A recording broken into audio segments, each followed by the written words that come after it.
نحمده ونصلي على رسوله الكريم أما بعد فأعوذ بالله من الشيطان الرجيم بسم الله الرحمن الرحيم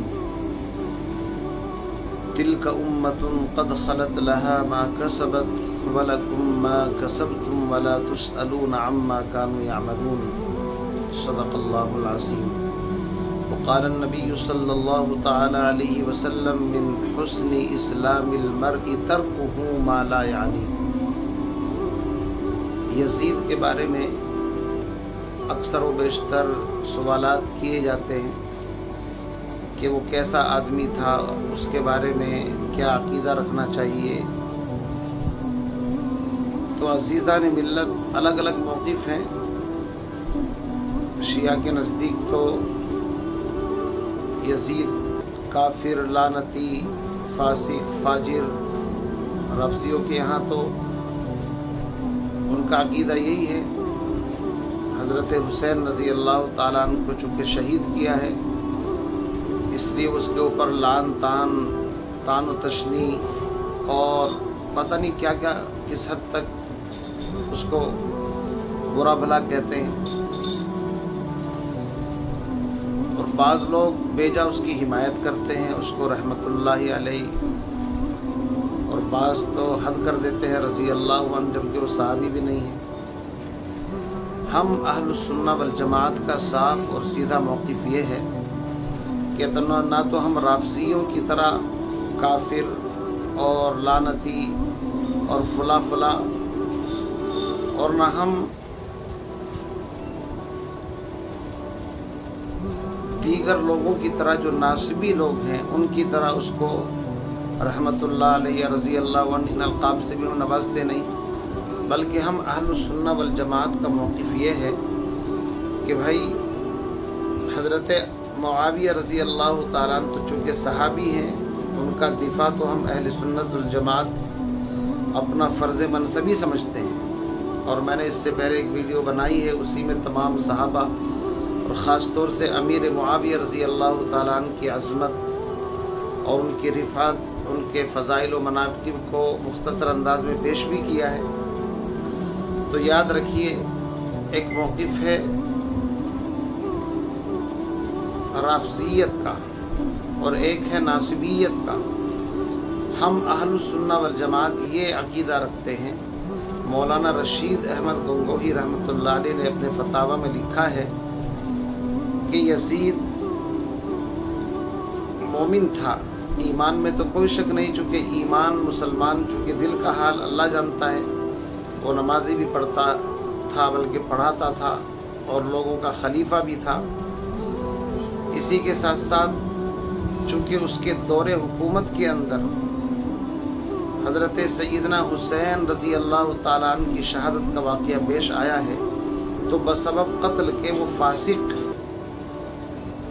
یعنی مسلمان تو کہیں گے لیکن وہ اس اعلیٰ درجے سے نیچے آ گیا، فسق اور فاسق بن گیا۔ رہا لعنت کا مسئلہ، تو لعنت کرنا نہ فرض ہے، نہ واجب ہے، نہ سنت ہے، بلکہ ایک مباح عمل ہے۔ لہٰذا اہل السنہ والجماعت کا موقف یہ ہے کہ ایسے آدمی کے بارے میں کہ جس کا کفر پر مرنا یقینی نہ ہو، اس کے اوپر متعین طریقے سے لعنت کرنا مناسب نہیں۔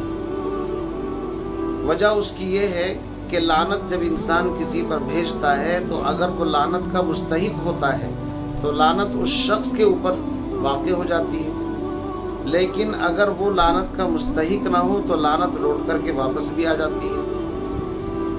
اس لیے کسی ایسے متعین شخص پر کہ جس کا مرنا کفر پر یقینی نہیں ہے، اس پر لعنت بھیجنا کوئی فرض واجب نہیں، بلکہ سکوت اور خاموشی افضل ہے۔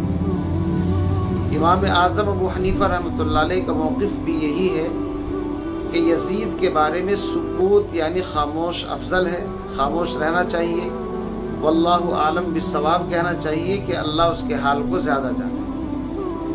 میرے عزیز بھائیو، لیکن کچھ لوگ یہ سمجھتے ہیں کہ جب تک لعنت نہیں بھیجیں گے اس وقت تک ایمان کا سرٹیفکیٹ نہیں ملے گا، یا اگر کوئی لعنت نہ بھیجے تو اس کو یزیدی کہنا شروع کر دیا جائے، یا نعوذ باللہ اس کو ناسبی کہنا شروع کر دیا جائے، تو یہ اعتدال اور حد سے بڑھی ہوئی بات ہے، مبالغہ ہے۔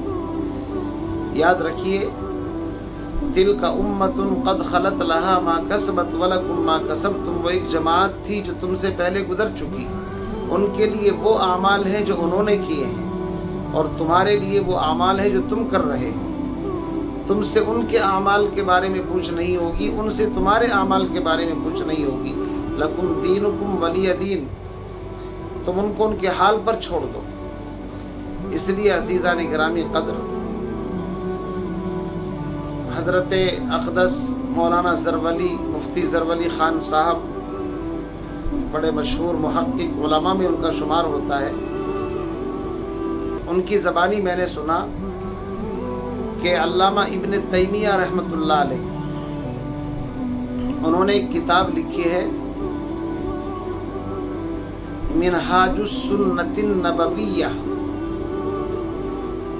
اور اس میں روافض، خوارج، معتزلہ وغیرہ کا رد انہوں نے کیا ہے، ان کے خلاف یہ کتاب ہے۔ تو اس میں ان کی عبارت وہ نقل کرتے ہیں علامہ ابن تیمیہ کی، کہ انہوں نے لکھا ہے والحق ان الحسین ابن علی قد قتل مظلوما۔ علامہ ابن تیمیہ فرماتے ہیں کہ حق بات یہ ہے کہ حسین ابن علی مظلوماً قتل کیے گئے ہیں، شہید کیے گئے ہیں، تو اتنا ہی کافی ہے کہ حضرت حسین رضی اللہ تعالیٰ عنہ حق پر تھے، یزید حق پر نہ تھا۔ اس لیے ہم یزید کو نہ رحمت اللہ علیہ کہتے ہیں نہ لعنت اللہ کہتے ہیں، ہم اس کے بارے میں سکوت اور خاموشی کو ترجیح دیتے ہیں۔ لیکن کچھ لوگ، ان کے پیٹ میں مروڑ ہوتا ہے، وہ اس چیز کو برداشت نہیں کرتے، وہ کہتے ہیں کہ نہیں، اس کے اوپر لعنت بھیجو، اس پر لعنت بھیجو۔ تو ہم کہتے ہیں کہ بھائی، کیا لعنت بھیجنا فرض ہے، واجب ہے، سنت ہے، یا اس میں کوئی زیادہ ثواب ملتا ہے؟ اگر یہ اتنا ہی اہم کام ہے تو پھر شروع وہاں سے کرو۔ ابو لولو فیروز مجوسی، جس نے خلیفہ دوم حضرت عمر ابن خطاب رضی اللہ تعالیٰ عنہ کو شہید کیا، آپ وہاں سے لعنت بھیجنا شروع کریں۔ اس کے بعد خلیفہ ثالث حضرت عثمان غنی رضی اللہ تعالیٰ عنہ کو جن بدبختوں نے شہید کیا، ان پر لعنت بھیجنی چاہیے۔ حضرت علی رضی اللہ تعالیٰ عنہ کو عبد الرحمن ابن ملجم خارجی بدبخت نے شہید کیا، اس پر لعنت بھیجنی چاہیے۔ تو اگر آپ اسی کام پر لگ جائیں گے تو ایسی بہت ساری شہادتیں ہیں کہ جو بڑے بڑے خلفاء جلیل القدر صحابہ کے ساتھ حادثات ہوئے، ان کو شہید کر دیا گیا، تو آپ ہر ایک کا نام لے کر کے پھر لعنت بھیجنا شروع کر دو۔ میرے عزیز بزرگوں، بھائیوں، جس شخص کا کفر پر مرنا یقینی ہے، جیسے قارون ہے، فرعون ہے، حامان ہے، تو آپ ان پر علیہ لعنت بھیج سکتے ہیں۔ لیکن جس شخص کا حال ہمیں معلوم نہیں کہ وہ ایمان پر گیا، دنیا سے کفر پر گیا، حضرت تھانوی رحمۃ اللہ علیہ تو فرمایا کرتے تھے کہ میں ہر مسلمان کو فی الحال اپنے سے افضل سمجھتا ہوں، اور ہر کافر کو فی المآل، انجام کے اعتبار سے نہ جانے کس وقت اللہ اس کو ہدایت سے نواز دے اور کس وقت وہ کس مرتبے پر پہنچ جائے۔ اس لیے ہم اہل السنہ والجماعت ان چیزوں میں احتیاط کا پہلو اختیار کرتے ہیں، اور یہ بہت اعلیٰ اور میں مانتا ہوں کہ انتہائی احتیاط کا پہلو ہے۔ باقی ہمارا کوئی یزید سے تعلق نہیں، وہ ہمارا رشتہ دار نہیں، یا نعوذ باللہ ہم اس کی بیجا نہ حمایت کرتے ہیں اور نہ ہمیں حمایت کا کوئی حق ہے۔ ہم حضرت حسین رضی اللہ تعالیٰ عنہ کے ساتھ اس وقت بھی تھے، آج بھی ہیں۔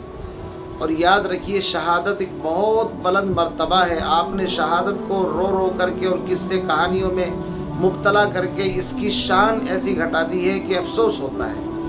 ارے شہادت تو بہت اعلیٰ اور بلند ترین مقام اور مرتبہ ہے۔ آپ شہادت کے مرتبے کو نہیں جانتے۔ قرآن کہتا ہے وَلَا تَقُولُوا لِمَن يُقْتَلُ فِي سَبِيلِ اللَّهِ أَمْوَاتٌ بَلْ أَحْيَاءٌ وَلَٰكِن لَّا تَشْعُرُونَ۔